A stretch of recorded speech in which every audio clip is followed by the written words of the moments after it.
Hello everybody, what is going on? This is Word here, and I am going to bring you a game between NaNiwa and Scarlett. Scarlett, of course, being the purple Zerg here in the lower right of Abyssal City.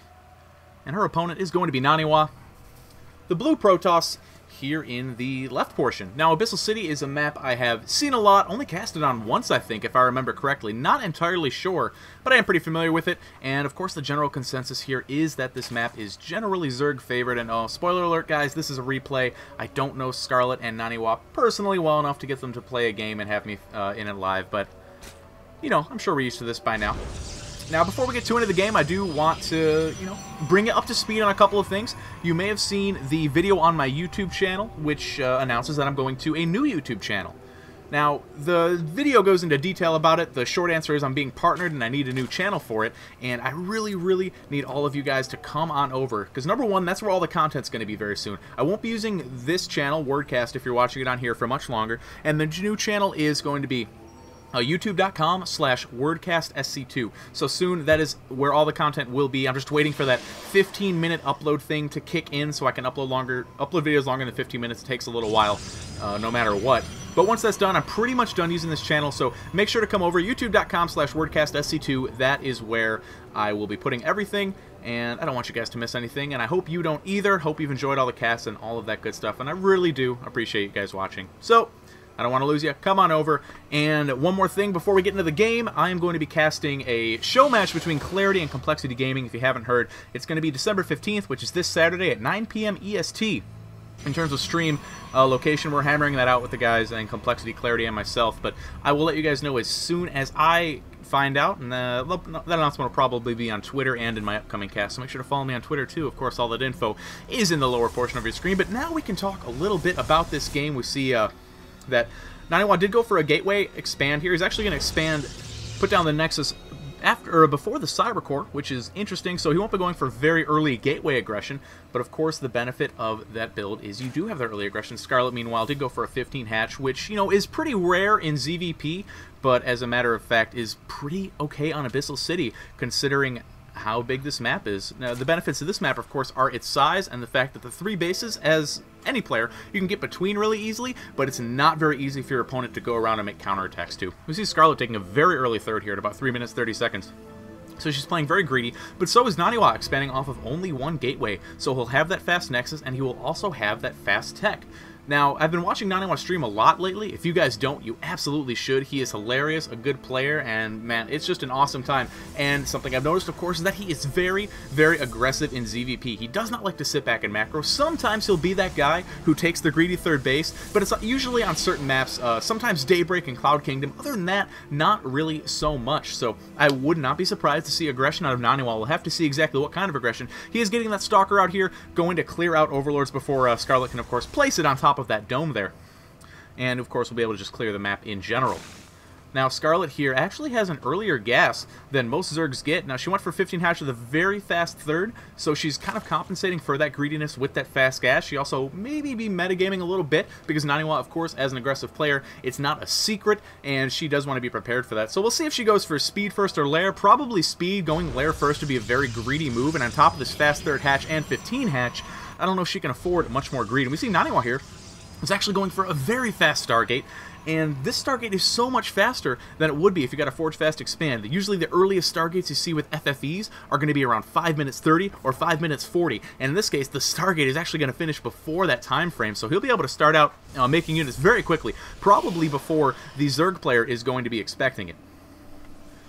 And now looks like Scarlett is just droning up a little bit, getting that drone count up. We see NaNiwa is starting here with a Phoenix, so it looks like he will be going for some Phoenix pressure, and Scarlett currently has 3 Overlords out on the map, as I just pointed out there, so that is a very potential supply block that she could be dealing with here. We'll see once he gets out there.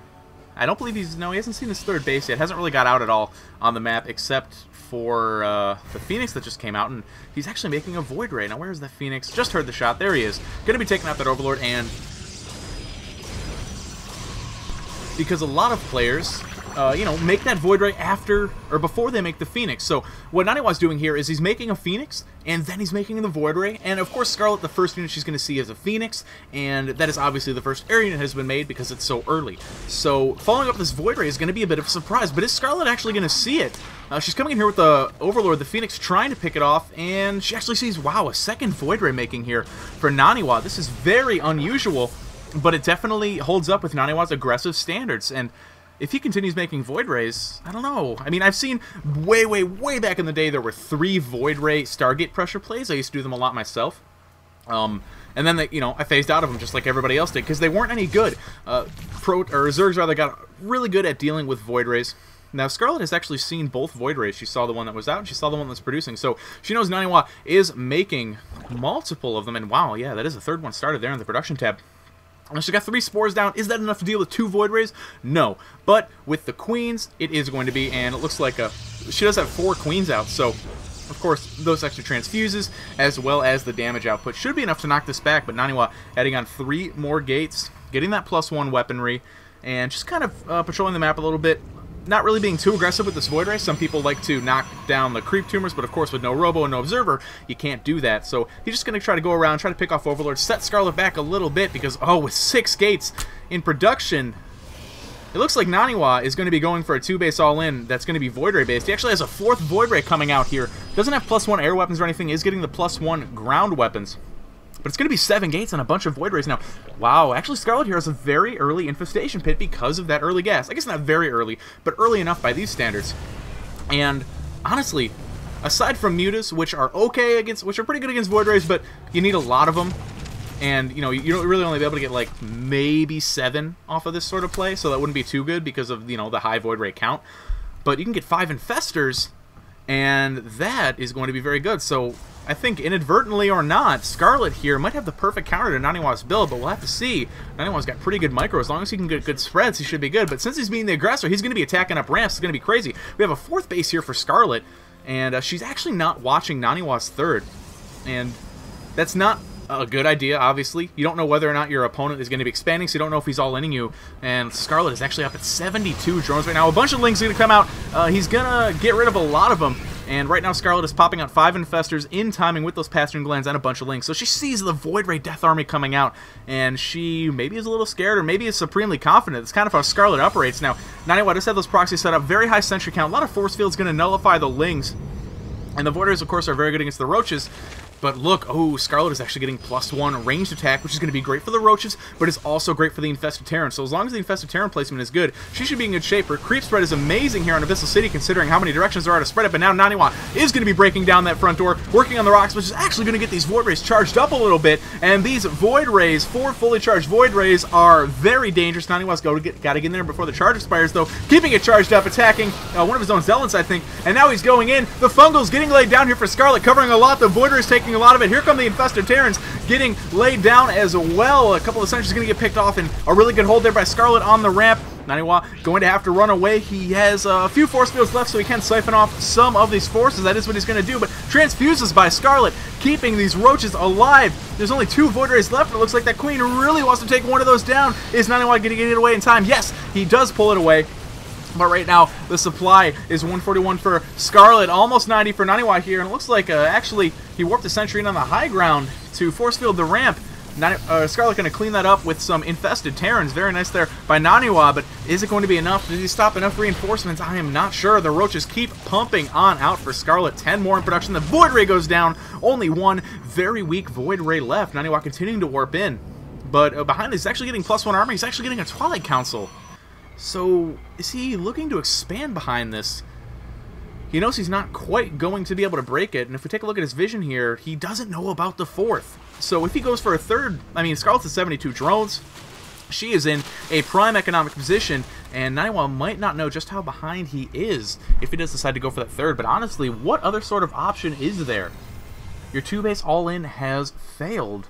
You can try to take a 3rd behind it, but Scarlett is at 170 supply. Once she gets unsupply blocked, she'll probably be working on max. And it looks like she is ready to be aggressive. The Roaches and Infestors pushing out here on the map. NaNiwa doing the same as well. Just kind of grabbing that tower to make sure no big armies were incoming, and he's going to come back home. Going to break down that pylon because looks like his army can't quite get inside otherwise. And Still no third going down, no Nexus in production. Getting a Robo, getting Charge. Very interesting choices here from NaNiwa. So, wow, yeah, 7 Zealots warping in. He's not going for a Nexus at all. He's going to try to at least defend this army. And, of course, you know, making a Nexus when a big army is coming your way is not usually the best idea. So he's going to spread these Zealots out a bit here.